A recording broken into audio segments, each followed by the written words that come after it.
Mr. Speaker, the Postmaster General's announcement this past week that he intends to eliminate Saturday mail delivery is of great concern to my colleagues on both sides of the aisle. Beyond that, such a move completely disregards congressional intent. It also sets the Postal Service on a downward spiral that will undercut any opportunity to revitalize it and put it on a more sound financial footing for future generations.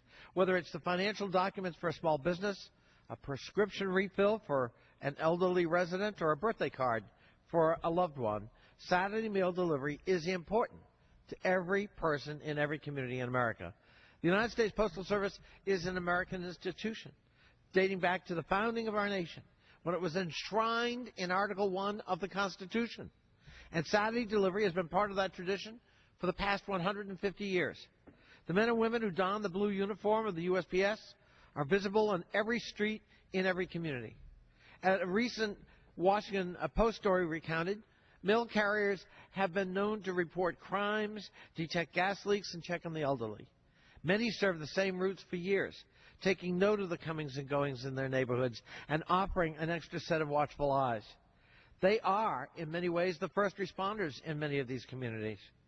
Eliminating Saturday mail service would result in the layoffs of more than 50,000 letter carriers. Job losses in the public sector have already been a drag on our economy for the past 2 years, and this only exacerbates that problem.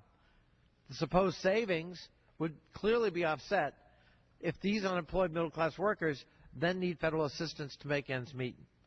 Upon closer inspection, the economic case for eliminating Saturday delivery is specious at best. The Postmaster General claims it will save $2 billion, but that does not include the lost revenue or the broader economic ripple effect.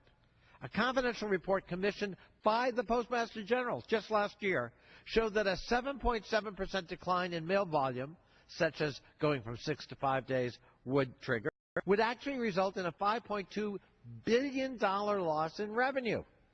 Little wonder that he deep-sixed his own study.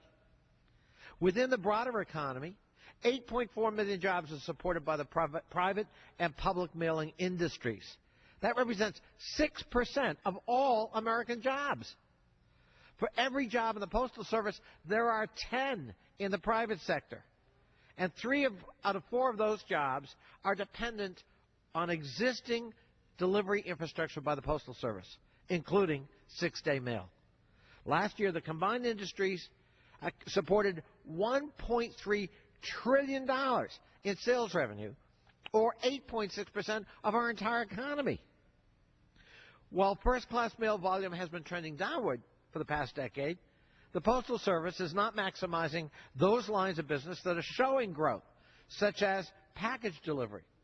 Growth in online retail sales spurred by Cyber Monday, for example, pushed USPS package delivery revenue up by 4.7%, or $154 million in the first quarter of this year alone. The Postal Service has not been able to capitalize on those opportunities, largely because Congress itself stifled innovation with the 2006 legislation it passed. Unlike its international counterparts, the Postal Service is prohibited by law from co-locating with such comparable businesses as banks and coffee shops that actually offer a lot of revenue in the European postal services. We even restrict how the Postal Service can competitively market its low-price services. Of course, the most egregious burden imposed on the Postal Service by Congress is the outrageous pre-funding requirement for future retiree health benefits.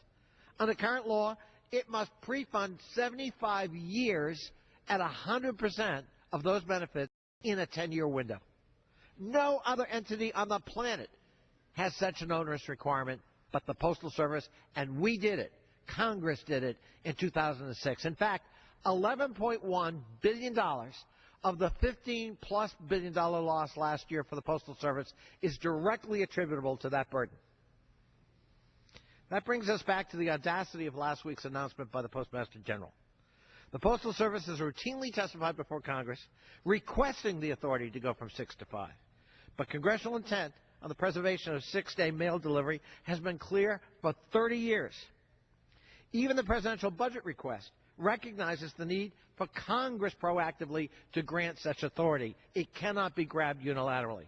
The Postmaster General acknowledged he was on shaky ground, and indeed he is, in making this announcement. I urge my colleagues to take a closer look. Thank you.